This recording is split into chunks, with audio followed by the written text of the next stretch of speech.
ನಂಜುಂಡಿ ಕಲ್ಯಾಣ cinema release ಆಗಿ 1 ವರ್ಷ complete ಆಗಿಬಿಟ್ಟಿರ್ತದೆ. 1 ವರ್ಷ ಕಂಪ್ಲೀಟ್ ಆಗಿ ಬೆಂಗಳೂರು ಸ್ಟೇಟ್ಸ್ನಲ್ಲಿ ಇನ್ನೂ ಪ್ರದರ್ಶನ ಆಗ್ತಾ ಇರುತ್ತೆ. ಮೈಸೂರಲ್ಲಿ ಚಾಮುಂಡೇಶ್ವರಿ ಚಿತ್ರಮಂದಿರದಲ್ಲಿ ಇನ್ನೂ ಪ್ರದರ್ಶನವಾಗ್ತಿರುತ್ತೆ. ಆ ಸಂದರ್ಭದಲ್ಲೂ ಹೋಬಳಿ ಮಟ್ಟದ ಚಿತ್ರಮಂದಿರಗಳಲ್ಲಿ ಹೌಸ್ಫುಲ್ ಪ್ರದರ್ಶನದ ಮೂಲಕ 100 ದಿನ ಅದು ಪ್ರದರ್ಶನವಾಗಿದ್ದು ನೋಡಿ. ಇಲ್ಲೇ ಇದೆ ನೋಡಿ, 55ನೇ ವಾರದ ಪೋಸ್ಟ್ರು ನಂಜುಂಡಿ ಕಲ್ಯಾಣ ಆಲ್ರೆಡಿ 55 ವಾರ ಆಗಿದೆ. 381 ದಿನ ಪ್ರದರ್ಶನ ಆಗಿದೆ. ಕೆಳಗಡೆ ನೋಡಿ ಎಷ್ಟು ಥಿಯೇಟ್ರಲ್ಲಿ ಹೋಗ್ತಾ ಇದೆ. ಬೆನಗನಹಳ್ಳಿ ಚೇತನನ ಚಿತ್ರಮಂದಿರದಲ್ಲಿ 6ನೇ ವಾರ ಹೋಗ್ತಾ ಇರುತ್ತೆ. ಮಳವಳ್ಳಿ ಮಹಾಲಕ್ಷ್ಮಿನಲ್ಲಿ 6ನೇ ವಾರ ಹೋಗ್ತಾ ಇರುತ್ತೆ.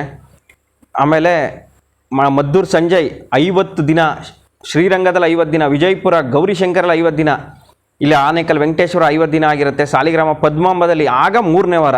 55 ವಾರ ಆಲ್ರೆಡಿ ಕಂಪ್ಲೀಟ್ ಆಗಿದೆ ಸಿನಿಮಾ ಬಂದು. ಆ ಟೈಮ್ನಲ್ಲಿ ಸಾಲಿಗ್ರಾಮದಲ್ಲಿ ರಿಲೀಸ್ ಆಗಿರೋದು. KR ನಗರ ಮತ್ತು ಸಾಲಿಗ್ರಾಮ ಅಲ್ಲಿ 2 ಕಡೆಯೂ ಕೂಡ 3ನೇ ವಾರದಲ್ಲಿ ಪ್ರದರ್ಶನ ಆಗ್ತಾ ಇರುತ್ತೆ. ಕುಂದಾಪುರ ವಿನಾಯಕ ಮತ್ತು ಅರಸೀಕೆರೆ ರತ್ನ, ಚಿಕ್ಕನಾಯಕನಹಳ್ಳಿ ಲಕ್ಷ್ಮೀ ನರಸಿಂಹ ಮತ್ತು ಹೊಳೆ ನರಸೀಪುರ ಚೆನ್ನಂಬಿಕಾ. ಈ ಹೋಬಳಿ ಮಟ್ಟದ ಚಿತ್ರಮಂದಿರಗಳಲ್ಲೂ ನಂಜುಂಡಿ ಕಲ್ಯಾಣ ಧೂಳು ಎಬ್ಬಿಸ್ಬಿಡುತ್ತೆ. ಉಡುಪಿ ಸೈಡ್ನಲ್ಲಿ ಕನ್ನಡ ಸಿನಿಮಾಗಳು 4 ವಾರ 5 ವಾರ ಹೋಗೋದು ಹೆಚ್ಚು. ಅಂತಹ ಊರಿನಲ್ಲೂ ನಂಜುಂಡಿ ಕಲ್ಯಾಣ ಉಡುಪಿಯ ಡಯಾನ ಚಿತ್ರಮಂದಿರದಲ್ಲಿ 100 ದಿನಗಳ ಭರ್ಜರಿ ಪ್ರದರ್ಶನವನ್ನು ಕಾಣುತ್ತೆ.